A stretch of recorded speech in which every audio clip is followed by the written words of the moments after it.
Assalamu alaikum. Welcome in Advanced Research Methodology Lecture 27. Today our discussion topic is sample size and how calculate sample size when population is known and unknown.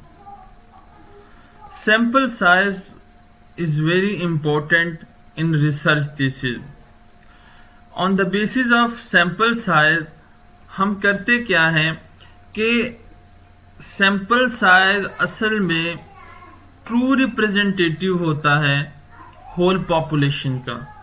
यानी जब हम sample से data collect करते हैं और उसके results आने के बाद जब हम इनको इंटरप्रेट करने के बाद उस रिजल्ट्स को हम अप्लाई करते हैं होल पॉपुलेशन के ऊपर, यानी जो हमारे पास सैंपल होता है वो ट्रू रिप्रेजेंटेटिव होता है होल पॉपुलेशन का। सो इसलिए सैंपल साइज बहुत इंपॉर्टेंट होता है। अगर सैंपल साइज हम प्रॉपर वे से हम उसको कैलकुलेट नहीं कर पाते तो हमारी जो डेटा हमारे पास जो अवेलेबल होता है या हमने जो डेटा कलेक्ट किया होता है वो मे बी ओवरऑल ऑब्जर्वेशन या पॉपुलेशन की ट्रू रिप्रेजेंटेटिव ना हो। तो सैंपल साइज को हम नॉर्मली तौर पर रिप्रेजेंट करते हैं बाय एन। अब हमारे पास पहला तरीका तो ये है कि when the population size is known, जब हमारे पास जो पॉपुलेशन है whole number observation is finite, ठीक है, जब हमारे पास महदूद हो, हमें एग्जैक्ट नंबर का पता हो, तब हम क्या कर सकते हैं, तब हमारे पास पहला तरीका हम ये चॉइस कर सकते हैं कि क्रेसी एंड मॉर्गन का टेबल 1970 में उन्होंने डेवलप किया था। तो हम उसके थ्रू जो पॉपुलेशन के साइज के मुताबिक सैंपल को जनरेट कर सकते हैं, यानी सैंपल्स को हम ले सकते हैं। सेकंड हमारे पास ऑनलाइन कैलकुलेटर है और थर्ड हमारे पास यामन्स का फार्मूला है। हम इन तीनों तरीकों से जो है वो सैंपल साइज को कैलकुलेट कर सकते हैं। जब हमारे पास पॉपुलेशन साइज क्या हो, नॉन हो, फिनिट हो, हमें एग्जैक्ट नंबर का पता हो कि पॉपुलेशन जो है वो इतनी है, ठीक है। अब हम मूव करते हैं फर्स्ट के ऊपर, क्रेसी एंड मॉर्गन का टेबल। तो यहां से हम इसको और यहां पे हम जाके देखते हैं कि क्रेसी एंड मॉर्गन के टेबल में किस तरीके से हम ऑब्जर्वेशन के बेस के ऊपर है पॉपुलेशंस को हम क्या कर सकते हैं, कैलकुलेट कर सकते हैं। ये हमारे पास हमने नेट के ऊपर सर्च किया, गूगल के ऊपर, तो ये हमारे पास एक क्रेसी एंड मॉर्गन 1970 में इन्होंने टेबल डेवलप किया था। तो इस टेबल के मुताबिक ये जो एन नंबर है दिस इज ऑब्जर्वेशन यानी पॉपुलेशन, और एस जो है ये सैंपल है। तो अगर आप इसको देखें, when the population is 10 the sample size will be 10, when population is 15 sample size is 14, when the population is 20 sample size is 19, when the population is 25 sample size is 24, when the population is 30 sample size is 28। और जिस तरीके से हमारे पास ये आप देखेंगे population जो है वो बढ़ता जा रहा है, उसका सैंपल साइज उस हिसाब से भी कैलकुलेट की ऑलरेडी यहाँ पे मेंशन है कि इतना सैंपल साइज हो सकता है। हम अगर यहाँ पे लास्ट फिगर में देखें, जब हमारे पास अगर पॉपुलेशन 75,000 है हो तो हमारे पास 382 जो है वो सैंपल साइज होना चाहिए। क्रेसी एंड मॉर्गन कहता है कि जब आपका ऑब्जर्वेशन जो है यानी पॉपुलेशन जैसे जैसे बढ़ेगा आपका सैंपल साइज उस हिसाब से कम होता जाएगा। अब अगर आपके पास 10 लाख है तो इस सूरत में आपके पास 10 लाख पॉपुलेशन है, ऑब्जर्वेशन है होल, तो आपको कितना रिक्वायर्ड है, जस्ट सैंपल 384।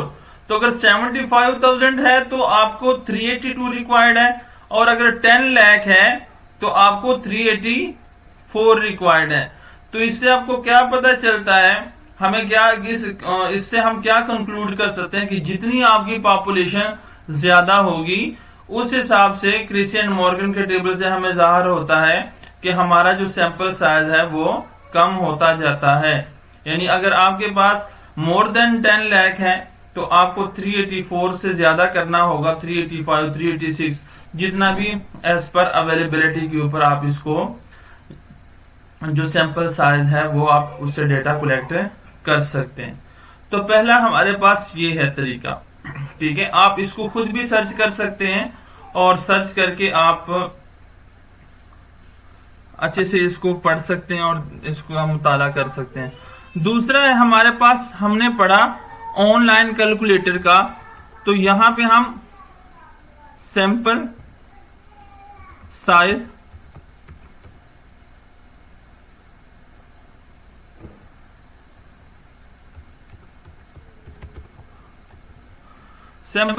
का हमारे पास जो कैलकुलेटर है, हम इसके थ्रू भी सैंपल्स को इजीली तौर पे कैलकुलेट कर सकते हैं। हमारे पास ये सेकंड पे था सर्वे मंकी, तो हम इस वेबसाइट पे जाते हैं और यहाँ पे हम आसानी के साथ, अगर हमें पॉपुलेशन हमारा फिनिट है तो हम इसको कैलकुलेट कर सकते हैं।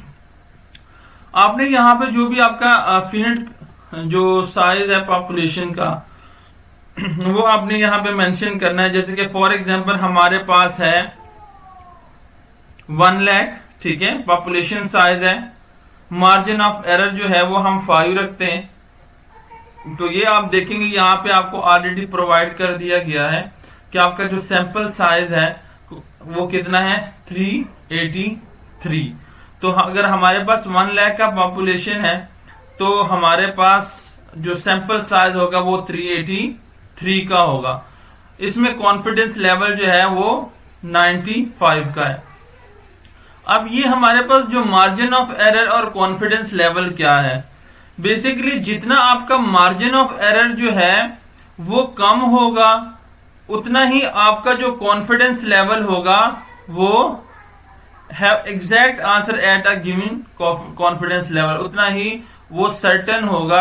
आपके पास जो रिजल्ट्स होंगे वो उतने ही क्लियर होंगे। अब यहां पे ये इसकी डेफिनेशन भी ऑलरेडी मेंशन्ड है। A percentage that tell you how much you expect your survey result to reflect the view of overall population. The smaller the margin of error, the closer you are to have the exact answer at a confidence level. ठीक है, given. Second के ऊपर है simple confidence level, a percentage that reveals how confidence you can that the population would select an answer within a certain range. For example, a 95% confidence level mean that you have been 95% certain the result lies between x and y number. तो इससे भी हम क्या कर सकते हैं, simple way से online calculator के ऊपर जाके तो हम क्या कर सकते हैं, अपने सैंपल साइज को कैलकुलेट कर सकते हैं। थर्ड जो हमारे पास है कि हम क्या करते हैं, यामन्स के फार्मूले के थ्रू भी हम क्या कर सकते हैं, अगर हमें हमारे पास पॉपुलेशन फिनिट है, इन दिस केस हम इस फार्मूले के थ्रू भी सैंपल साइज को कैलकुलेट कर सकते हैं। Now we move toward when the population size is unknown. जब हमें रिसर्च के अंदर जो हमारी पॉपुलेशन है उसकी एग्जैक्ट नंबर या फिगर्स का पता ना हो, तो इस सूरत में हम क्या करेंगे, हमारे पास एक और तरीका है जिसके थ्रू हम क्या कर सकते हैं, लॉजिकल वे से अपने थीसिस के अंदर रेफरल के तौर पे हम यूज कर सकते हैं कि हम इस मेथड के थ्रू जो है हमने पॉपुलेशन जो साइज है उसको कैलकुलेट किया है। जो फर्स्ट मेथड है उसको हम कहते हैं 10 टाइम्स रूल्स मेथड, ठीक है, जो कि हेयर एट ऑल इन्होंने इसके ऊपर काम किया और इन्होंने इसको डेवलप किया। और ये मोस्टली जो है PLS SAM के अंदर हम इसको मोस्टली इस्तेमाल करते हैं। इसके मुताबिक हम क्या करते हैं कि number of indicator plus number of latent variable, हम इन दोनों को प्लस करते हैं, ठीक है। मतलब कि जो हमारे पास वेरिएबल्स होते हैं प्लस उसके आइटम्स होते हैं, ठीक है, और इसको फिर हम मल्टीप्लाई करते हैं एस्टिमेटेड पैरामीटर के ऊपर, ठीक है, जो एस्टिमेटेड इसके पैरामीटर होते हैं, तो हमारे पास ये रिस्पोंडेंट्स आ जाते हैं 135 रिस्पोंडेंट्स। तो इसका मतलब है कि हम 135 रिस्पोंडेंट से हम एज अ सैंपल के तौर पर डेटा कलेक्ट करेंगे। कि line 2005 mention this rule as an जो है बिगर देन 100 रूल, यानी 100 से ज्यादा हो, ठीक है, आपकी ऑब्जर्वेशन। इसके बाद डिंग एट ऑल 1995 में recommend for conducting the same. से जब हम एमओस के अंदर जब इसको रन करते हैं तो हमारे पास कम से कम, या पीएलएस सैम के अंदर हम करते हैं तो हमारे पास नंबर ऑफ जो सैंपल्स हैं, साइज है, वो इतने होने चाहिए। थर्ड जो हमारे पास है वो है रूल ऑफ थंब। अगर हमारे पास पॉपुलेशन जो है वो फिनिट नहीं है, इन दिस केस हम ये कर सकते हैं कि हम जो हमारे टॉपिक, रिसर्च टॉपिक के रेलिवेंट जितने भी प्रीवियस रिसर्च पेपर्स हैं, उन जो हमारे रिसर्च टॉपिक के रेलिवेंट उन्होंने जितना भी सैंपल साइज से डेटा कलेक्ट किया है, हम उसी के तकरीबन अप्रोक्सीमेटली उन्हीं के मुताबिक, फॉर एग्जांपल अगर 350 एक रिसर्च पेपर में उन्होंने सैंपल साइज उनका है, और एक और पेपर हमने पढ़ा उसमें 370 है, तो हम नॉर्मली तकरीबन अप्रोक्सीमेटली 380 का या 390 का एज पर अवेलेबिलिटी के ऊपर हम रूल ऑफ थंब को यूज करके उसके मुताबिक हम अपना सैंपल साइज कैलकुलेट कर सकते हैं और सैंपल साइज हम रख सकते हैं। थर्ड जो हमारे पास था वो हेयर ने एट ऑल 2014 के अंदर ये अल्टरनेटिव मेथड था 10 टाइम्स रूल्स के मुताबिक, और इसको हम कहेंगे मिनिमम आर स्क्वायर मेथड। ये हमारे पास एक टेबल है जिसके मुताबिक जब हमारे पास वेरिएबल्स जो हैं, कंस्ट्रक्ट जो हमारे पास होते हैं रिसर्च पेपर के अंदर, जितने हमारे पास वेरिएबल ज्यादा होंगे उस हिसाब से हमारी क्या होगी, जो सैंपल साइज होगा। अब इसमें क्या है कि जो आर स्क्वायर है वो असल में रिप्रेजेंट करता है कि variation in independent variable because of dependent variable, यानी इंडिपेंडेंट वेरिएबल में जो चेंज आने से या उस पर कोई असर पड़ने से डिपेंडेंट वेरिएबल पे कितना असर पड़ा और मॉडल के ऊपर, या हम दूसरे लफ्जों में ऐसे भी कह सकते हैं कि all independent variable impact on dependent variable in model, ठीक है। तो हम इसमें यहां पे हमारे पास है 0.1, यानी अगर इसको मल्टीप्लाई करें 100 के साथ तो ये 10% है।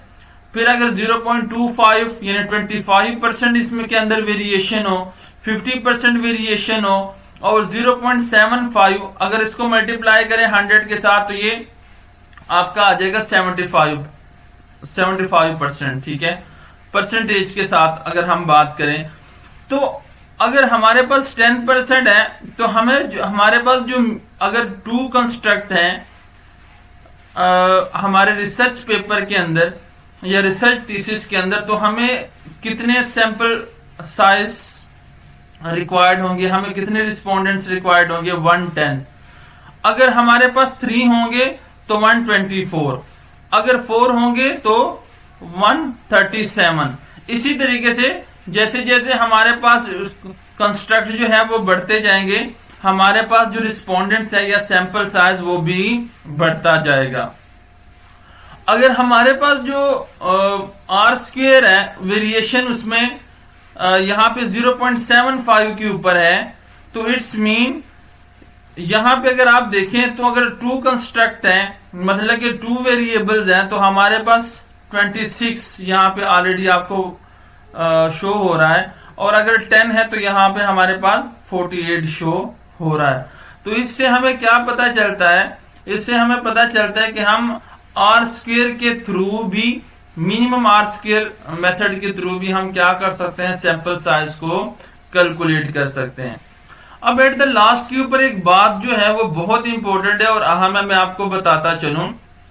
बेसिकली हमने पढ़ा कि रिसर्च थीसिस क्या है, एक ऐसा डॉक्यूमेंट है जिसको हमने लॉजिकल वे से डिफेंड करना है। अब जब डिफेंड करते हैं हम, और डिफेंड करने के लिए फिर जरूरी होता है कि जब हमसे पूछा जाता है कि आपने ये रिसर्च जो साइज है, सॉरी जो सैंपल साइज है, आपने इसको इतना क्यों लिया, ठीक है, तो इस क्यों का आंसर आपके पास लॉजिकल वे से होना चाहिए कि आप ये बता सकते हैं कि इसके अलावा और भी डिफरेंट ऑथर्स ने जिन्होंने ऑलरेडी इसके ऊपर काम किया है कि किस तरीके से हम साइज जो है सैंपल साइज कैलकुलेट कर सकते हैं नॉन में और अननोन में। तो आपने बेसिकली आपको उसका पता होना चाहिए कि फलां जो है वो रिसर्चर ने उसने इस तरीके से रेफर किया था या उस तरीके से डेवलप किया था कि हमने इस ऑथर्स को यूज करते हुए या इस वे से हमने जो है वो सैंपल साइज जो है वो कैलकुलेट किया है, सैंपल साइज को हमने सेलेक्ट किया है। तो बेसिक जो थीम है वो है कि आपके पास लॉजिक होना चाहिए। आप ऐसे नहीं कह सकते कि बस मैंने खुद से जो मुझे ऐसा लगा कि इतना होना चाहिए, तो ये कोई ट्रू आर्गुमेंट नहीं है। तो आप रिसर्च थीसिस के अंदर क्या करते हैं, लॉजिकल जो है वो आर्गू करते हैं, लॉजिकल वे से आप डिफेंड करते हैं। तो आप इन जो मैंने आपको अभी बताया तमाम चीजें, तो आप इन वे से जो है वो आप अपने जो रिसर्च में सैंपल साइज है कि किस तरीके से आपने सेलेक्ट किया, आप उसको डिफेंड कर सकते हैं।